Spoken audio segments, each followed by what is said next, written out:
Welcome to this edition of Dwyer Tech and Specs. In the last edition, I covered control valve flow sizing. In this edition, I will expand on control valves, explaining control valve actuator sizing and valve action selection. Dwyer's high flow series control valves have pneumatic actuators that modulate the valve for flow control. The opening, closing, and throttling of the valve plug is accomplished by varying the air pressure to the diaphragm in the actuator. Typically, the control pressure signal is 3 to 15 psig. There are two types of actuators, air to lower and air to raise.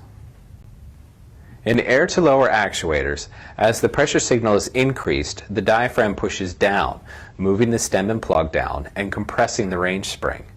As the pressure signal is decreased, the range spring pushes the diaphragm up, moving the valve stem and plug up. In air-to-raise actuators, as the pressure signal is increased, the diaphragm pushes up, moving the stem and plug up, and compressing the range spring. As the pressure signal is decreased, the range spring pushes the diaphragm down, moving the valve stem and plug down. The high-flow control valve series offers two types of valve bodies, push to close and push to open. In push to close, the valve stem moves downward, pushing the valve plug closer to the seat in the valve body. This movement decreases the flow through the valve. In push to open, the valve stem moves downward, pushing the valve plug away from the seat in the valve body. This movement increases the flow through the valve.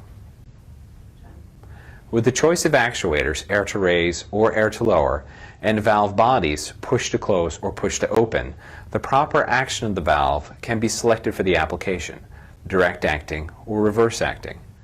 Consideration should also be taken for the fail position of the valve, which is what the valve will do on loss of the control signal air. A push-to-close valve body with an air-to-raise actuator will have a valve action of air to open and spring closed. This is a normally closed valve and is reverse acting. A push-to-open valve body with an air-to-lower actuator will have a valve action of air to open and spring closed. This is a normally closed valve and is reverse acting. It has the added safety factor that the upstream pressure will close the valve on control signal air loss.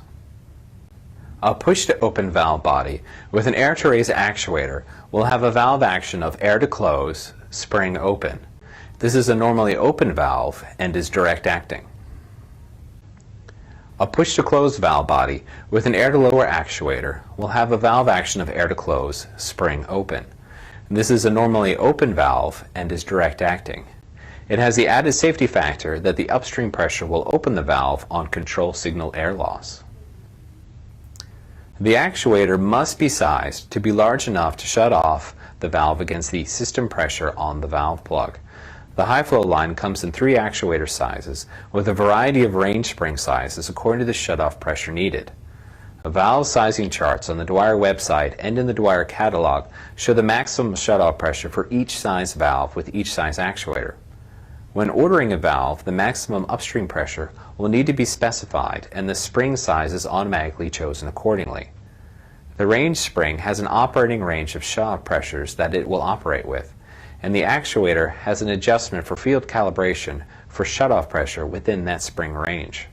It is best to adjust the valve in the application so that it operates at the particular shutoff pressure in the application line. Don't forget to check back for our next edition of Dwyer Tech and Specs, covering control valve plug styles and flow characteristics. Dwyer Instruments, right choice, right price, right now.